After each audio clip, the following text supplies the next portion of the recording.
This is the Rebel Author Podcast, where we talk about books, business, and occasionally bad words.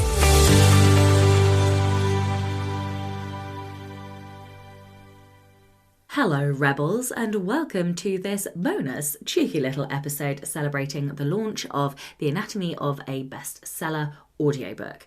So I thought I would give you a sneak peek and let you listen to one of the intro sections of the book to celebrate. So I hope that you enjoy this sneak peek. You can now go and get your audiobook anywhere that you would like, including direct. So enjoy the sneak peek. Rules and shit.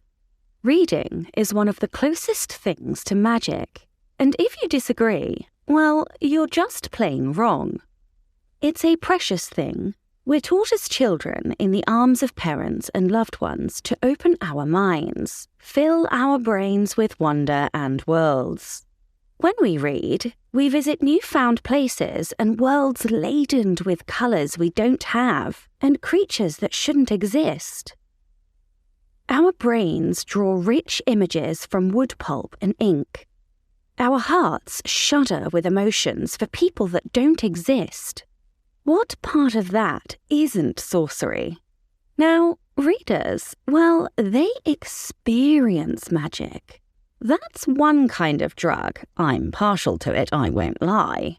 But writers, we're the makers and creators of this mystical crack. We are the original magicians, pulling not rabbits, but worlds from empty hats. And isn't that some kind of magnificent? I like to start each craft book with a short spat of necessary hyperbole. See, I don't like books that work in must-dos and have-to-dos and always.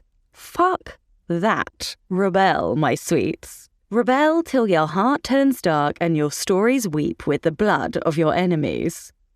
That said, this book is going to contain some techniques.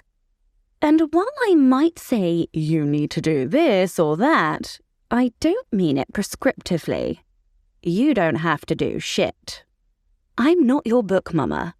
I don't dish out spankings. Well, actually, never mind. Wrong kind of textbook. Look, the point is, don't let anyone tell you there's only one way to do something.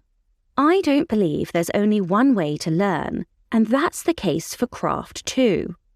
I'll tell you what there is only one of, though. You. Only one author with your specific lens, your specific voice, and your specific way of looking at the world and characters. So, if you don't like the craft noodles I'm serving, you can get a different kind of takeout. I'm not precious. Actually, that's a lie. I'm wildly precious. I never intended to write this book. But now I have, I'm giddy with excitement to share it. The techniques folded between these pages are just the things I do. I didn't realize others saw them as useful and would want to use them too. But then, aren't all the best books surprises? What I'm trying to say is that everyone likes to dish out rules. I'll probably do it in here. But rules were made for breaking. You do you, boo. What this book is about. This book is about writing. Actually, it's about reading. Maybe it's about learning. It's about bestsellers. Scrap that. It's about all of the above. If you want to improve your writing and be the best writer you can be, then at some point you're going to have to be active and do something about it. You're going to have to learn. Some people take courses. Some people listen to podcasts or watch YouTube channels. Others read craft books. All of these options are valid. I personally dabble in a bit of everything. I probably always will. That is the fate of the perpetual learner. But see, there's another kind of learning that I think is possibly the most powerful of all. Self-learning. Except that us sensitive writers like to poison our brains and riddle our minds with doubt and a lack of confidence. Surely we can't just teach ourselves. We don't know what we don't know. Bitch, please. Did I not start this very chapter discussing the absolute magnificent that is our ability to conjure magical absurdities from fuck nothing save the gooey biologically grey carcass inside our skull? I did. Don't look back. It was rhetorical. People, we are fucking magicians. You are a magician. You might not know things right now, but you can discover them. You can be Indiana Jones and Howard Carter.